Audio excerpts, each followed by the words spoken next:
Hello to my friends at Dyersburg Primary School. My name is Vanessa Kane. I'm the Children's Director here at MacIver's Grant Public Library, and today I'm bringing you a book that goes along with your theme, Moving On, Going New Places. This book is called Miss Rumphius, and it is written by Barbara Cooney. She wrote the words, so she's the author, and it's also illustrated by Barbara Cooney, so she's also the illustrator who drew the pictures. Aren't they pretty pictures? A lot of detail. Little girl, there, can you see Miss Rumphius up on the hilltop overlooking the sea? This book was published by Viking Press, and we read it a lot around Earth Day because it talks about making the earth more beautiful as well as traveling. So we're reading it today to go along with your theme about going to new places, but it also has a great theme about making the world around you beautiful, which I think we can all do every day, even though Earth Day was last week. Okay. The lupine lady lives in a small house overlooking the sea. In between the rocks around her house grow blue and purple and rose-colored flowers. The lupine lady is little and old, but she's not always been that way. I know, she's my great aunt, and she told me. And there's our friend telling us about the lupine lady in this little house. And can you see those flowers in front? I see trees, I see a sea alongside it. Once upon a time, she was a little girl named Alice, who lived in a city by the sea. From the front stoop, she could see wharves and the bristling masts of tall ships. Many years ago, her grandfather had come to America on a large sailing ship. And there is young Alice looking out over the wharf. Can you see the sailboats in the sea?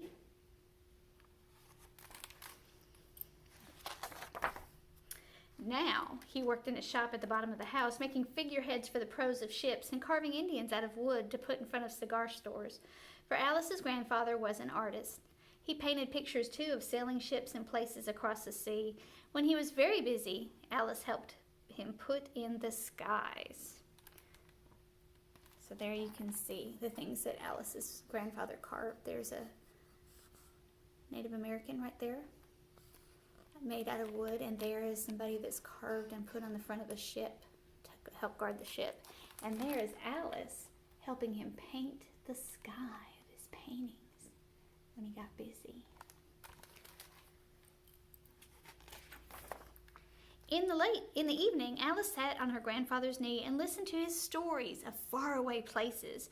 When he had finished, Alice would say, "When I grow up, I too will go to faraway places, and when I grow old, I too will live beside the sea." "That's all very well, little Alice," said her grandfather, "but there is a third thing that you must do."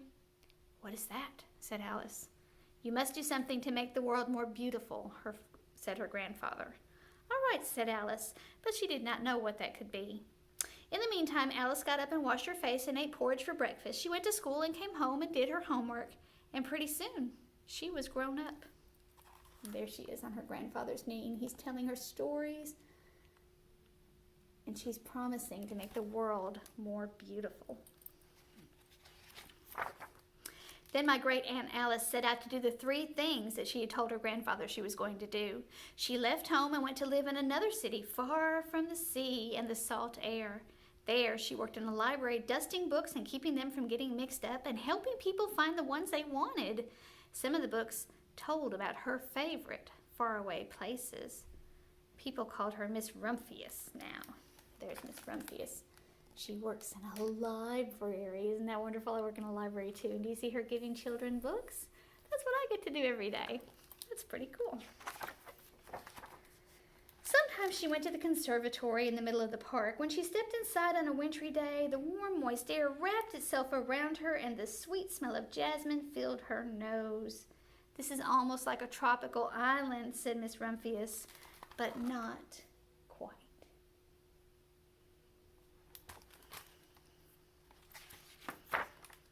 So Miss Rumphius went to a real tropical island where people kept cockatoos and monkeys as pets. She walked on long beaches, picking up beautiful shells. One day she met the Baba Raja, the king of the fishing village. "You must be tired," he said. "Come into my house and rest." So Miss Rumphius went in and met the Bapa Raja's wife, and the Bapa Raja himself fetched a green coconut and cut a slice off the top so that Miss Rumphius could drink the coconut water inside. Before she left, the Bapa Raja gave her a beautiful mother-of-pearl shell on which he had painted a bird of paradise and the words, "You will remain in my heart." "You will always remain in mine too," said Miss Rumphius. There she is, on a tropical island, making new friends. And there's the shell. Oh, no, that's not the shell. Just a round picture. Miss Vanessa didn't get a good look at it. My great-aunt, Miss Alice Rumphius, climbed tall mountains where the snow never melted. She went through jungles and across deserts. She saw lions playing and kangaroos jumping, and everywhere she made friends she would never forget. Finally, she came to the land of the lotus eaters, and there, getting off a camel, she hurt her back. "What a foolish thing to do," said Miss Rumphius. "Well, I've certainly seen faraway places. Maybe it's time to find my place by the sea." And it was, and she did. There she is climbing a mountain, and there she is where she hurt her back.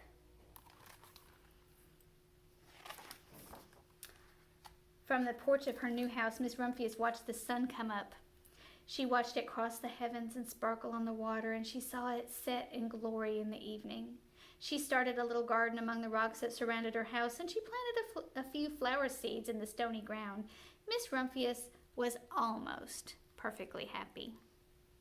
"But there's still one more thing I have to do," she said. "I have to do something to make the world more beautiful." "But what? The world is already pretty nice," she thought, looking out over her ocean. There she is in front of her house. She's looking out over the sea. She's planted a little garden in the rocky soil. We don't have rocky soil here very much, do we? The next spring, Miss Rumphius was not very well. Her back was bothering her again, and she had to stay in bed most of the time. The flowers she had planted the summer before had come up and bloomed in spite of the stony ground. She could see them from her bedroom window, blue and purple and rose-colored. "Lupines," said Miss Rumphius with satisfaction. "I've always loved lupines the best. I wish I could plant more seeds this summer so that I could still have still more flowers next year." But she was not able to. There's poor Miss Rumphius. Oh my goodness. She does not look like she feels well. And there's her house in the winter.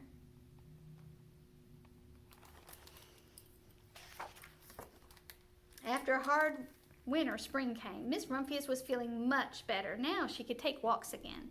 One afternoon she started to go up and over the hill where she had not been in a long time.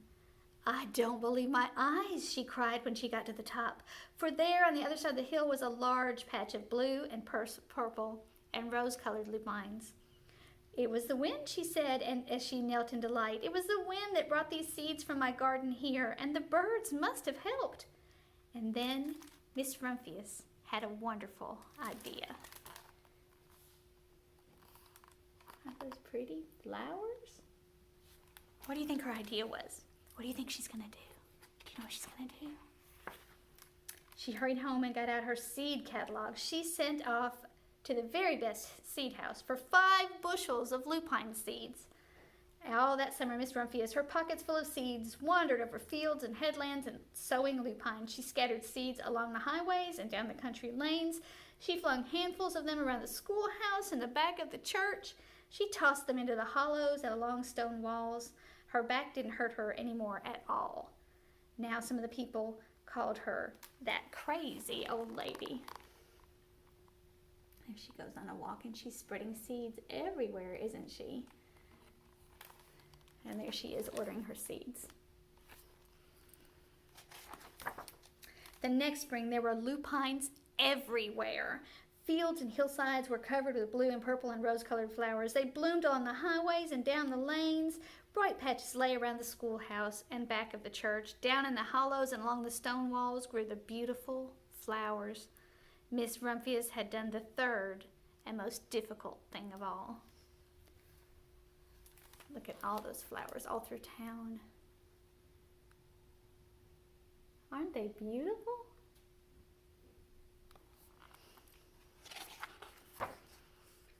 My great Aunt Alice Miss Rumphius is very old now. Her hair is very white, and every year there are more and more lupines, and now they call her the Lupine Lady. Sometimes my friends stand with me outside her gate, curious to see the old lady who planted the fields of lupines. When she invites us in, they come slowly. They think she's the oldest woman in the world. Often she tells us stories of faraway places.